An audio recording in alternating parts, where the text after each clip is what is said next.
Good day, I'm Arren and together with my group mates, Dean, Jel and Sheeb, we are here to present our action research proposal which is entitled Uplifting the Mindanao Farmers' Welfare and Wellbeing. This is in fulfillment of the requirements for the Interdisciplinary Scientific Studies for Innovation Leadership class of Dr. Ben T. Hankey. We all know that Mindanao is considered the land of promise due to its rich land and natural resources. According to the Philippine Statistical Authority, Mindanao yielded the highest rates for corn, pineapple, coconut, banana, and coffee in 2019. However, despite the high agricultural productivity, farmers based in Zamboanga and Davao received the lowest wage rates. The national government did not alleviate the socio-economic and health conditions of Mindanaoans. Up until now, some places have no access to basic services such as water and electricity. This marginalization led to tribal conflicts, land disputes, and rebellions as they had limited options to endure the worsening living conditions. In order for us to further understand the issue, our group watched this documentary from Fair Food International on Mindanao farm workers. In the documentary, the farmers continue to endure work abuse, have limited access to food, healthcare, and even education. They even get sick due to illegal use of pesticides. They face massive displacement and violence due to land grabbing and are even threatened when they assert their rights.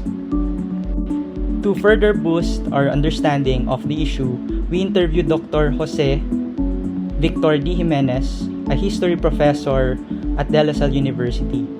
We learned the different historical root causes of the challenges that the Mindanaoan farmers are still experiencing right now, dating back to various legislations, specifically parity rights, during the American occupation. This was our group's Masidana's phase. As we reflected, we found ourselves asking, what is the root cause of this issue, and what can we do to break this cycle? Thus, our group decided to focus on the social inequality of Mindanaoan farm workers. Knowing the focal issue, which is the social inequality of farmers in Mindanao, we have prepared a forest field analysis showing our goal, which is to improve the quality of life of the Mindanao farm workers. The left side shows the driving forces for change, and in the right side are the forces resisting the driving force. For the driving forces, we have identified the presence of farmer cooperatives, existence of social movements, legislative bills that support our farmers, and establishment of Mindanao Development Authority.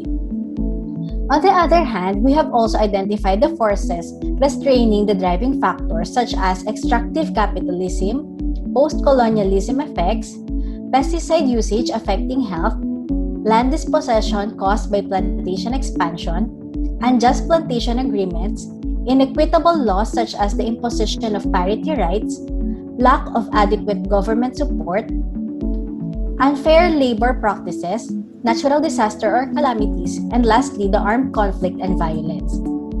After identifying the driving and hindering forces, we have to analyze the strength of each force, wherein 5 is the most powerful and 1 is the weakest force.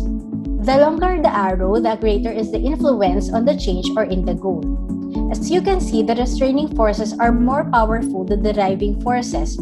Hence, to achieve the goal of improving the welfare of the farm workers, there is a need to look for strategies or interventions that can minimize the impact of those restraining forces.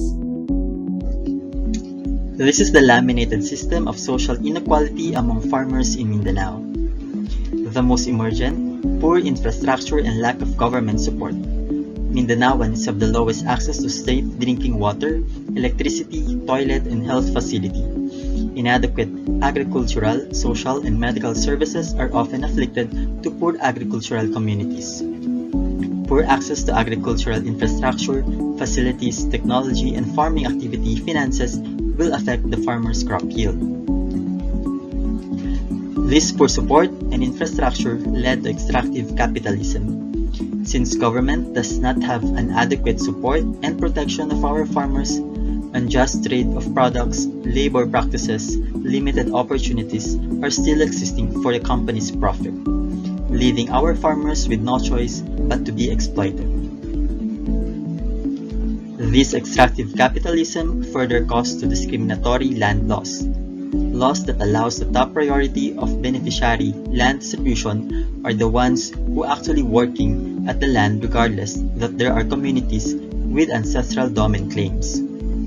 Public land became open to Christian settlers and agribusiness, mining, and logging. Government is dominated by the interests of the landed elite and corporations. The influx of Christian settlers from Luzon and Visayas and allowing them to own much more land than non-Christian. Even agricultural amelioration programs such as crop loans, irrigation, and road to market projects were channeled largely to Christian communities, which leads to land dispossession. These unjust practices of perceived discrimination, injustice, and alienation gave rise of the revolutionary rebel groups. The social, economic, and political problems stem from the government's neglect for the welfare of Mindanaoans. This resulted to violent clashes and thousands of killings and displacement of 100,000 Muslim residents. Because Mindanaoan are deprived of the social services, rural areas registered the highest poverty incidence.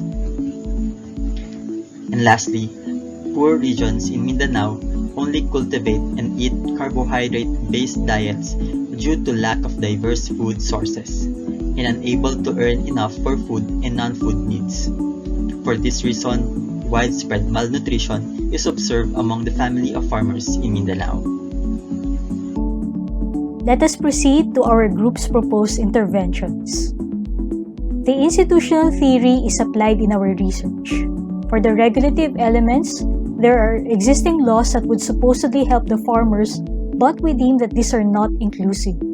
For the normative elements, awareness of plantation social obligation to the farmers should be established.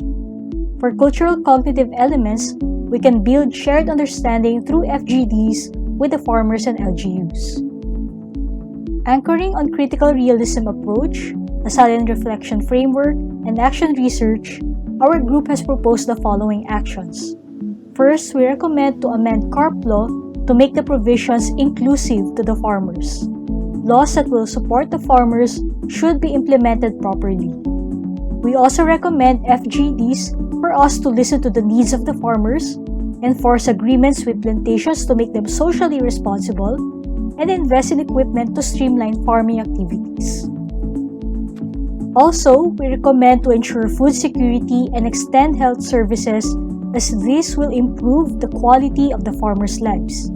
We also recommend climate-smart strategies and evaluate these proposals by using action research. As of May 2021, we have sent our proposed actions to Secretary Emmanuel Piñol, Chairman of Mindanao Development Authority, our chosen government agency. And as of June 1, 2021, our proposal has been received and acknowledged by the agency, and we are looking forward to their response on this critical matter. And that concludes our presentation. We hope you can join us in our endeavor in improving the welfare and well-being of the Mindanaoan farmers. It is not going to be easy, but together, we can change the system and change their lives for the better. Thank you very much. Daghang salamat.